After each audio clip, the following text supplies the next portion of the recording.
Welcome back now to the midterm election and the culture wars. In some critical battlegrounds, a vote on gay marriage could help turn the battle for Congress one way or another.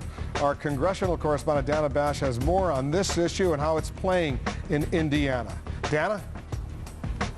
Well, Wolf, in 2004, the same-sex marriage ban was on the ballot in 11 states. President Bush campaigned hard on the issue, and he lost just 2 of the states where this issue was on the ballot. Now, Republicans are trying hard to use this issue again to rally the frustrated faithful.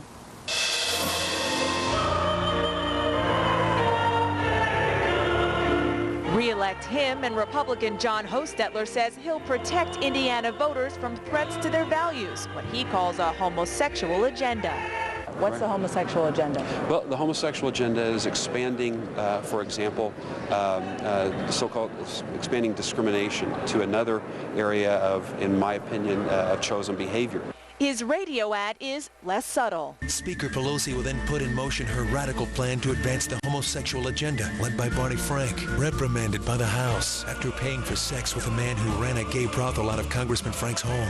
Hostetler is trying to lure conservatives by warning a vote for the Democrat is a vote for same-sex marriage, something his Democratic opponent calls a scare tactic because they agree on the issue. I'm opposed to gay marriage. I think marriage is between a man and a woman. Hostetler hopes a state ban on same-sex marriage will be on Indiana's ballot in 2008, but it already is on this Tuesday's ballot in 8 states. 2, Virginia and Tennessee, have hotly contested Senate races where GOP candidates are jumping on the issue. In Tennessee, Republican Bob Corker is accusing Democrat Harold Ford of supporting same-sex marriage, forcing Ford to run this ad. I'm Harold Ford Jr., and now they've attacked my faith. Said I'm for gay marriage when I voted against it. In Virginia, GOP Senator George Allen will vote for the state ban. And I believe that marriage should be between one man and one woman. Democrat Jim Webb opposes same-sex marriage too, but calls the ballot initiative too restrictive. Republican activists hope that will energize a frustrated GOP base. I think it's been negative enough that people might be discouraged from voting, but I think they see here a clear opportunity for the people of Virginia to define and not redefine marriage. Back in Indiana, a conservative state where supporters of gay marriage are hard to find, Mark St. John quietly works against a ban. It's easy this year, he says, because voters are focused on other issues. They're really more concerned about their neighbors that are going to war and coming back in coffins. They're more worried about what's the economy going to like, their job future here. Congressman Hostetler is worried about his job.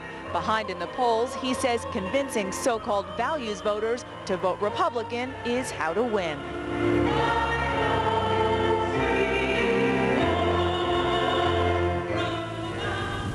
Now, there are some conservatives who think that Republican leaders in Washington are disingenuous about this issue. President Bush, as I mentioned, campaigned hard on it in 2004, but was virtually silent about it until this past summer when the Senate took up the issue in a pre-election vote.